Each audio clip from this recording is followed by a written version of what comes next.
You could hear a Shakey's before you ever tasted it. A banjo, a beat-up player piano, and a whole room of grown adults singing along, badly I might add, to words printed right there on the menu. In the middle of the 1970s, there were more than 500 of these places spread all across America. Today, there are only about 40 left. And here is the part that almost nobody knows. At the very same moment it was dying in America, it was quietly becoming a giant, somewhere else entirely. Right now, tonight, on the far side of the planet, there are more than 300 Shakey's Pizza Parlors, packed to the walls. We are going to get to how that happened, so hold that thought. To understand any of this, you have to understand the man who started it. Sherwood Johnson was not really a restaurant guy. He was a comedian. He had a sense of humor that got into everything he touched. And what he built in 1954 was not a pizza place. It was a joke you could sit down inside of. A room with a banjo, a beer tap, silent movies on the wall, and a sign that told you the entire business plan in 4 words. We serve fun, also pizza. That was the genius. And the tragedy of this whole story is very simple. The people who bought it, one after another, never got the joke. This is the rise and fall of Shakey's Pizza. So let's start with the comedian and with why his hands would not stop shaking. Sherwood Johnson was born in Sacramento in 1925. His father was a respectable California lawyer, which probably means Sherwood was at first a bit of a disappointment, because instead of the law, the son wanted to make people laugh. He did a comedy act. He played piano. Then the Second World War came and put him in the Navy, and the Navy put him on a supply ship out in the Pacific, and somewhere out there, the story goes, he caught a bad case of malaria and it left him with a tremor he would carry for the rest of his life. The Shakes. And that is where the nickname came from. The records are fuzzier than the legend, but either way, he came home already answering to Shakey. A funny man with a funny name and hands that would not sit still. Hold on to that picture because he is about to put all 3 of those things on more than 500 signs. He came home with those trembling hands, a law degree he had no intention of using, and a best friend named Edward Plummer. Everybody called him Big Ed. They had known each other for years, a college buddy, a fishing buddy, and in 1954, the two of them cooked up a plan that, on paper, was completely deranged. They had between them a few $100s. That is not a business. That is a bad weekend in Reno. But they took it, rented a tiny dead grocery store on a corner in Sacramento, and set out to build a restaurant that made no sense at all. A British-style pub, serving Italian food, pouring German beer, with live American banjo music going all night long. It was a United Nations of bad ideas. It should have folded by the following Tuesday. And then came opening night. April 30th, 1954.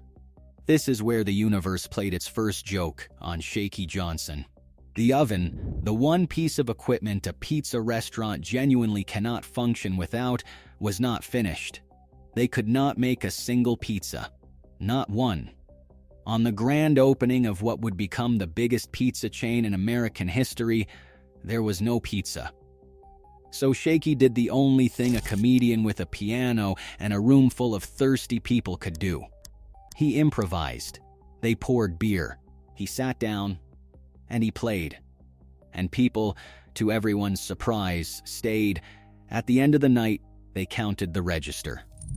$1.85. That was day one.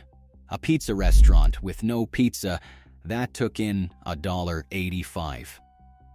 But here is the twist nobody saw coming.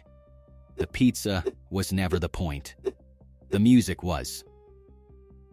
Shakey hired real jazz players and paid them $10 a night, plus all the beer and pizza they could handle. He played piano alongside them himself.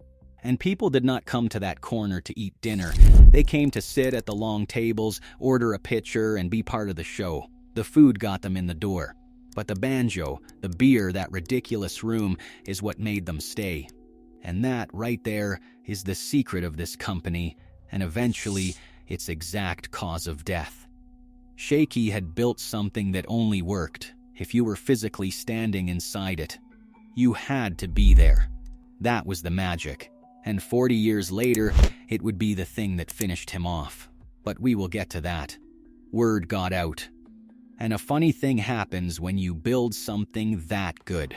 People want to tell it themselves. One parlor became two. In 1956, they opened a second Shakey's up in Portland, Oregon, and in 1957, Johnson and Plummer did something that had basically never been done with a pizza before. They franchised it. They let other people buy the joke and tell it in their own towns. And the timing was remarkable. McDonald's was barely walking. Pizza Hut did not exist yet. Nobody believed pizza could be a national brand, and Shakey's proved it could first. Now, were they geniuses about where to put these stores? Not exactly. Johnson admitted years later that they did almost no market research. Their actual corporate expansion strategy was to wait and see where a shoe company called Kinney Shoes opened a store and then open a Shakey's right next door. That was the plan. Let the shoe people do the math and follow the shoes. If Kinney had ever picked one bad corner, we might not be having this conversation. But it worked. Because every new Shakey's made the same promise as the first one. You did not go there to eat and leave. You went there to be there. By the mid-1960s, the parlors were multiplying, west to east, and Shakey Johnson, the college comedian who could not hold a glass steady, was becoming a rich man. Which is right about when he made the most important decision in this whole story. He decided to sell. And the man he sold to would be the first in a long, sad parade of people who looked at Shakey's and did not laugh. By 1967, there were 272 Shakey's pizza parlors, and a few years after that, the number blew clean past 500. Coast to coast. New York, Maine, down through Maryland, out into Texas. For about a decade there, Shakey's owned something no pizza company has ever really owned since. It owned the American family Friday night.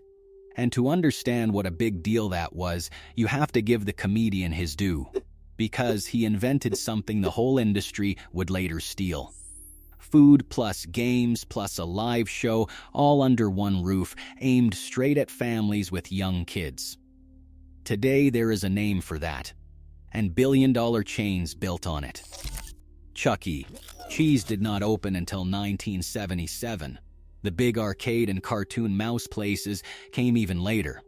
Shakey Johnson was doing it in 1954. More than 20 years early, which in business is just another word for wrong, right up until the day you turn out to be right. Now, picture what one of these places was actually like. Because if you are old enough, you do not have to picture it. You were there. And if you were a young parent, you were the one quietly picking up the check. You won your Little League game, and the entire team stampeded into Shakey's afterward. The tables were long enough that the whole roster, plus every mom, every dad, and every annoyed little sister could pile into one row. And then something wonderful happened to your father. This is the man who never loosened his tie, never raised his voice, never once seemed to be enjoying himself on purpose. And 3 songs into that banjo set, with a pitcher of dark beer in front of him, there he was, in a paper straw hat. Singing. You had never seen him like that. Nobody had. Those hats were the uniform. Straw skimmers with a little red Shakey's band handed out with every large pizza. The staff dressed like it was 1912, in striped shirts and armbands, like a barbershop quartet that had wandered into food service. A player piano banged away by itself. A banjo man worked the room. And the menus, this is the detail that gets me, had the song lyrics printed right on them, so 100 total strangers could sit there and sing together, whether they could carry a tune or not. Most of them could not. It did not matter even a little. And then there was the window. Every Shakey's had a big glass window between the dining room and the kitchen, and the children of America pressed their greasy little faces against it to watch a grown man throw dough up into the air, then sprinted back to the table like they were reporting live from the scene. And then the lights would go down, a projector would flicker on, and a silent movie would appear on the wall. Laurel and Hardy, The Three Stooges, The Little Rascals, and a room full of 100 rowdy people would fall completely silent all at once, little kids and their grandparents side by side, laughing at the very same jokes that were already 40 years old. That was the product. The night. The pizza was almost an afterthought. Although, let's be fair to the pizza, it had its own legends. The crust was thin and crackery, nothing like the doughy pies everyone else was pushing. There was fried chicken, on the bone, dusted in flour. And there were the mojos. If you know, you know. Mojo potatoes. Thick slices of potato, battered, seasoned, deep-fried, landing somewhere between a potato chip, a French fry, and a minor religious experience.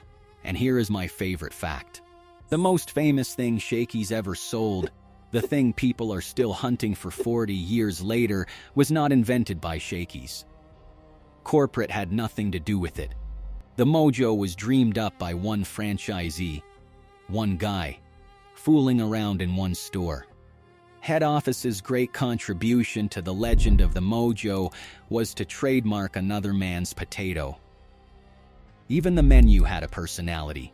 The two most expensive things on it were the Shakey's Special, which had everything, and the Big Ed Special, named after Johnson's partner, which had everything except olives. And it was not that olives were unpopular. It was that Big Ed, personally, did not like olives.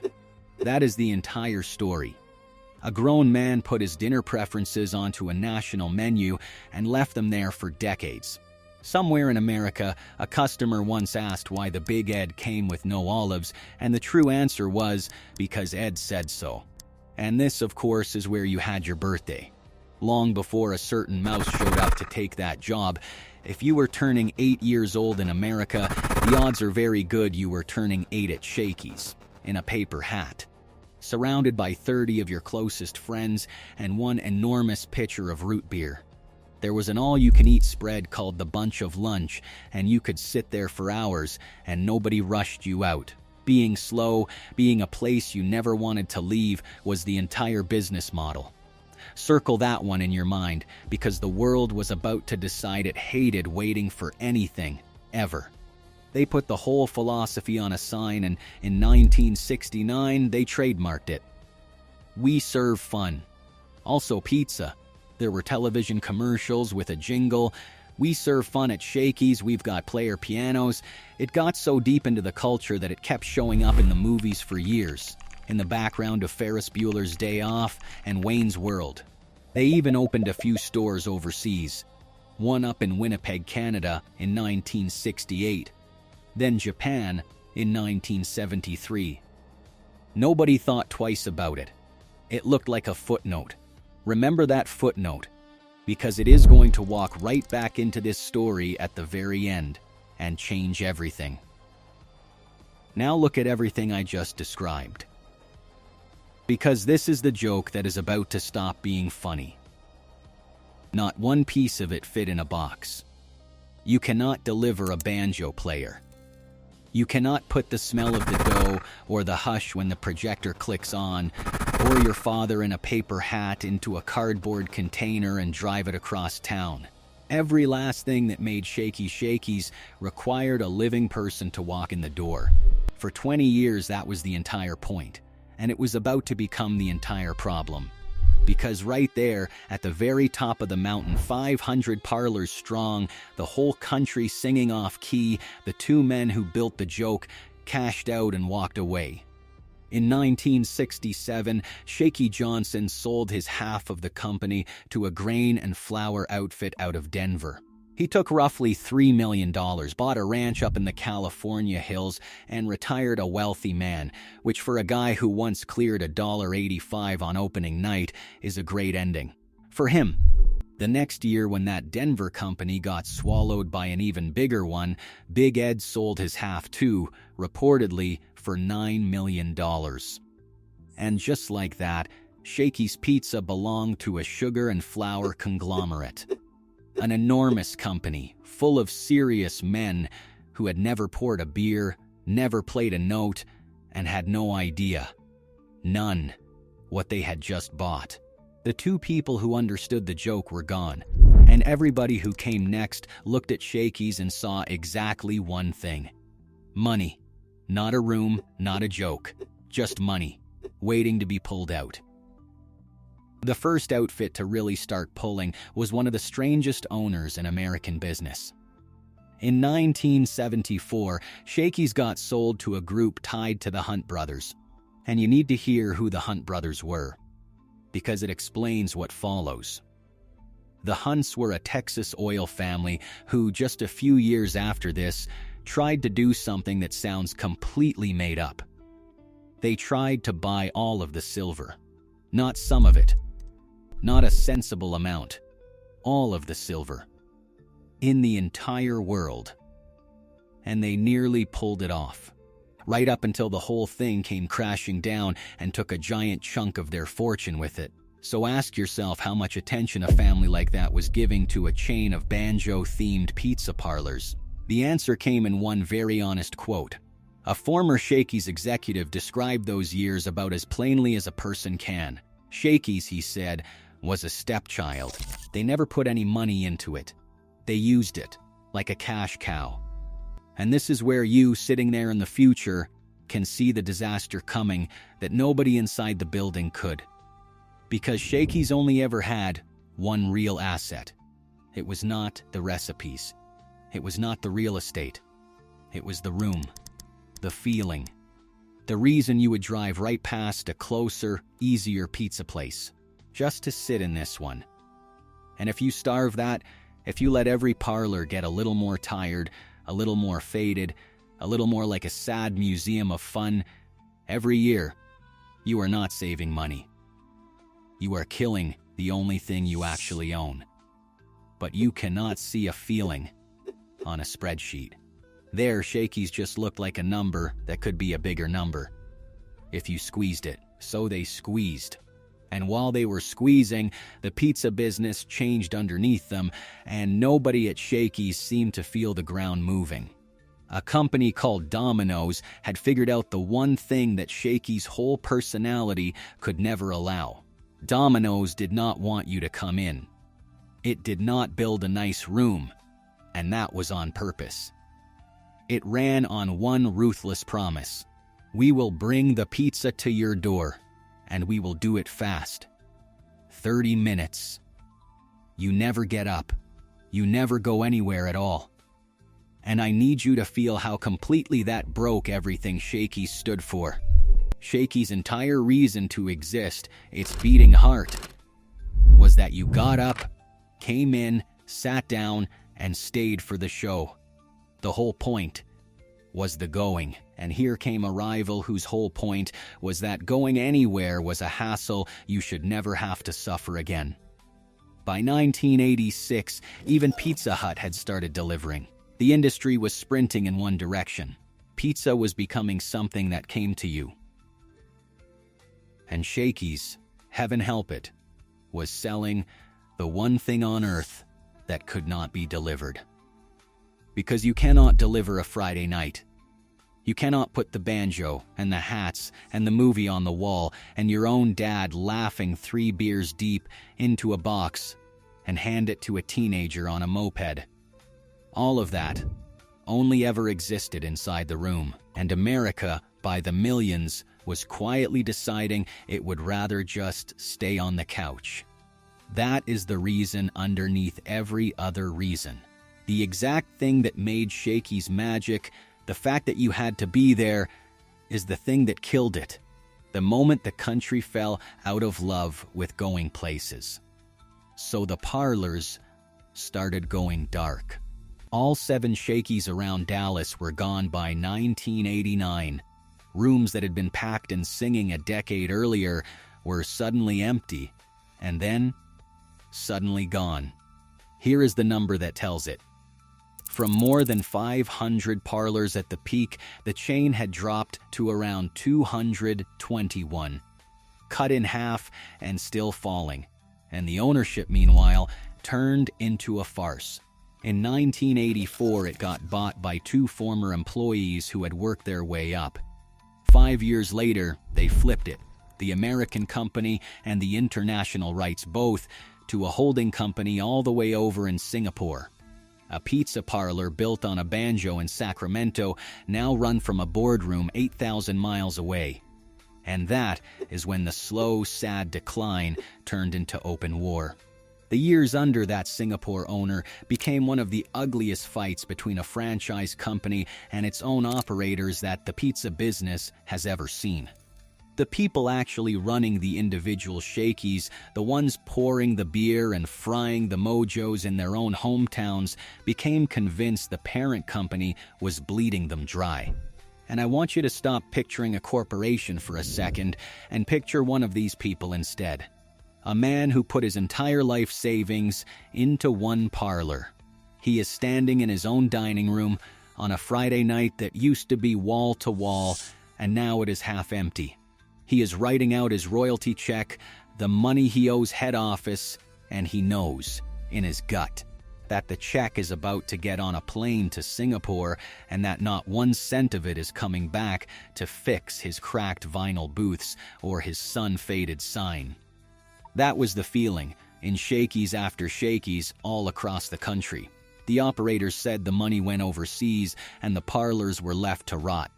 Meanwhile, head office was going through company presidents like a nervous man going through excuses, something like a dozen of them, hired and then shown the door. At a certain point, being named president of Shakey's was less of a promotion and more of a warning. And in December of 2002, the franchisees did the only thing they had left. They sued. A class action. $20 million, accusing head office of stripping the brand for parts and giving nothing back. The Singapore owner swore the opposite, that it had poured $27 million into Shakey's and gotten almost nothing back, and that its own accountants had started to wonder, in writing, whether the company would survive at all. So there it was, Shakey's, at rock bottom. The chain that once had the whole country singing was down to a shrinking handful of stores, its owner and its operators dragging each other through court, and nobody left to take care of the only thing that ever mattered. The room. And here is the truth of how a thing like this actually dies. Nobody killed Shakey's. There was no villain twirling a mustache, no single terrible decision you can point at and say, there, that is the one. It was a grain company, and then a silver baron, and then a couple of insiders, and then a holding company an ocean away. And each of them took a little. Each one pulled a little out and put a little less back. Until one ordinary day, somebody finally looked underneath what was left of Shakey's Pizza and found there was almost nothing holding it up anymore. In 2004, right before that lawsuit was set to hit a courtroom, the Singapore company sold Shakey's off. And there is a small, quiet bit of justice in who bought it. It was a California company called Jackmar, and Jackmar was the biggest Shakey's franchisee left standing. Real operators with real stores, run by a man who had actually been an early investor in Taco Bell. They knew the business from the inside. They paid about $4.5 million for the entire American chain. Let that land. That was maybe a year and a half of the royalties they were already paying. The whole national brand, 500 parlors at its peak, sold for about what a nice house in Los Angeles cost. And honestly, the house would have held its value better. The new owners settled the lawsuits. They steadied the ship. And in 2012, they did the most touching thing in this whole story. They quietly brought back the original pizza recipe. After decades of strangers running the place, somebody finally reached back and tried to remember how the joke was supposed to go. But you cannot unring a bell. Today, in the country that invented it, there are 43 Shakey's Pizza parlors left. 42 of them are in California. One lonely outpost sits up in Washington state. The last one east of the Mississippi River, down in Auburn, Alabama, closed its doors in 2019. For an entire generation who grew up singing in those rooms, the whole thing has faded into a ghost. A familiar old sign you spot every now and then on a building that just does not feel the same on the inside. And that would be the ending. A sad, ordinary, all-American ending. Except, do you remember that footnote? Those few little stores they opened overseas decades ago that nobody thought twice about. Because Shakey's Pizza did not actually die. It got on a plane. I want you to walk into a Shakey's in Manila tonight, because you can. Push open the door and here is what hits you. A room packed wall to wall. In the corner, a birthday party, a boy, call him Mateo, turning 8, his paper hat already sliding off his head, 30 of his friends screaming over one enormous pitcher of soda. The smell of fried mojos rolling out of the kitchen. That same thin, crackery crust. The whole loud, happy, ridiculous spirit of the thing, completely alive, on the other side of the world. There are more than 300 Shakeys in the Philippines right now. 307 of them run by a Philippine company, and it is one of the most beloved pizza chains in the country. A household name, plain and simple. Mateo is having his 8th birthday at Shakey's tonight in exactly the way a kid in California did in 1973. The joke crossed an ocean. And over there, they still laugh. While the American chain shrank to 43 tired stores, the Philippine one pulled in the equivalent of hundreds of millions of dollars a year, still opening new locations. More alive than Shakey's has been in the United States in 40 years. Sit with how strange that is. The most American thing you could ever dream up. A Navy veteran, a banjo, straw hats, silent movies, the family Friday night. It nearly disappeared here. And it is thriving. Right now, tonight. More than 7,000 miles from home. And then comes the final turn, the one that would have made Shakey Johnson laugh out loud. The Philippine company, the very one that kept his joke alive all these years, has now come back to the United States. In 2024, they set up an American arm. They are working to bring Shakey's home. The child that got shipped overseas and quietly grew up into a giant is coming back to take care of the parent. Shakey Johnson never got to see any of it. He died in 1998 of a heart attack on his ranch at 73 years old. And by then the company he built was already deep into its long, slow fall. He never had to stand there and watch the humorless men gut it. And he never got to see it roar back to life. Half a world away from that dead little grocery store in Sacramento where he once sat down at an out-of-tune piano with shaking hands and started to play because the oven was not ready and the only things he had to sell that night were the beer, the music, and the room. That was always the real product. The room. Never the pizza. There was a sign hanging in every one of those parlors, and it told you the whole truth of the place and the whole reason it very nearly vanished. We serve fun. Also pizza. When fun is the thing you are selling and the world stops coming in to have it, then the pizza was never, ever going to be enough to save you. So let me ask the only people who can actually answer. The ones who were really there. Which Shakey's was yours? What town? What corner? What year? Did your father end up in the paper hat? Did you press your face against that window and watch the dough go up into the air? I really do want to know if anybody down there in the comments still remembers the taste of a mojo, from back when the banjo was still playing and the room was still full.